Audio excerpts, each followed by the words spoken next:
TEDx AUIS جێڕانەوەی چیرۆکی ئەو کەسانەیە کە بەهرەمەندن و لە بوارێکی کارکردندا سەرکەوتنیان بەدەستهێناوە ڕەچەشکێن بوون بۆ ئەوەی هەنگاو بنێن بۆ کارێکی سربەخۆی تایبەت بە خۆیان. ئەو کەسانی کە بەشدار بوون 11 کەس بوون لە 11 بواری جیادا کاریان کردووە. سەرجەمیان باز لەوەکەن کە چۆن لە پلەیەکی دیاریکراوەوە گەشتونەتە ئاستێکی سەرکەوتوو. ئەمە ژوا ئەکات لە ڕێگەی TEDx AUIS-ەوە وا ئەکات کە هەموو ئەوانەی کە بیسەر و بینەری TEDx بن چ بە ئامادەبوونیان لێرە چ بە بیستنەوەی یاخود بینینی لە شاشەی تەلەڤیزیۆنەکانەوە یاخود سۆشیەل میدیاوە بتوانن ئەو چیرۆکانەی کە سەرکەوتنیان بە دوای خۆیان هێناوە لەلایەن گێڕەرەوەکانیانەوە کاریگەری لەسەر ئەو کەسانی تریشدا بنێ کە گوێ لێگرن. Hello everyone. My name is Heavy Manmi and I am a businessman and I always have been. My ideas might have changed over the years. Heavy Manmi یەکێک لە بەشداربووانی ئەو گفتوگۆیە بوو. بیرۆکەی سەرکەوتنی خۆی لە ئۆنلایندا بۆ ئامادەبووان خستە ڕوو. ئەو دەڵێت بۆیە بەشدار بووە تا هەمووان ئاشنا بن بە سەرکەوتنی لە کارەکەیدا.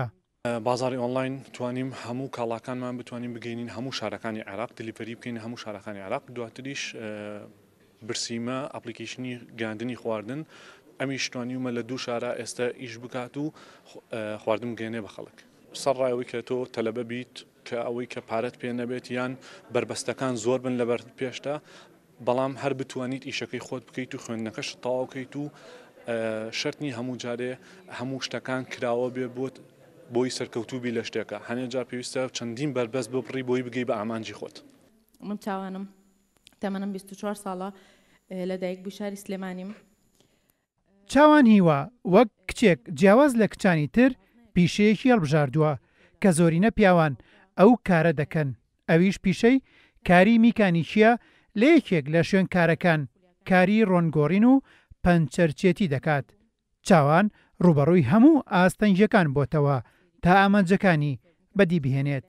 ڕۆنگۆڕی نەکەم پەنچەری و تایەکردنەوە و بڵانس و شتانە شارەزایم تیاپیا کردو. طبعا ئەمە ئیشی من نەبووە دراسی من لەسەر ئەو شتە نەبووە تەنها تەجروبەیە کە من چوومەتە ئەو شوێنە وردە بە هاوکاری هاوکارەکان مصاحب ئیشەکەشم. من بۆیە لێرە ئەمڕۆ هاتووم بۆی پێیان بڵێم کە ئیشەکەی من جیاواز خەڵک جیاوازی کردو ئیگنا جیاواز نییە خەڵک لە توانای ئافرەتی کەم کردوتەوە ئەگینا توانای ئافرەتیش ئەوەیە کە ئەتوانێت ئەو ئیشە بکە.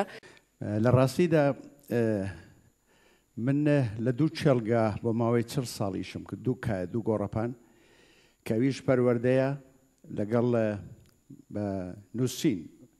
شێرزاد حەسەن کەسایەتێکی تر بوو بەشدار بوو لە TEDx AUIS-دا. شێرزاد حەسەن ئەوین و سۆزداری و کللتور و جوانی و پێکەوە ژیان و ئاستەنگەکانی بەردەم هەموو ئەوانەی باس کرد کە چۆن وەک نووسەرێک لە ناو کۆمەڵی کوردەواریدا ڕەچەشکێن بووە.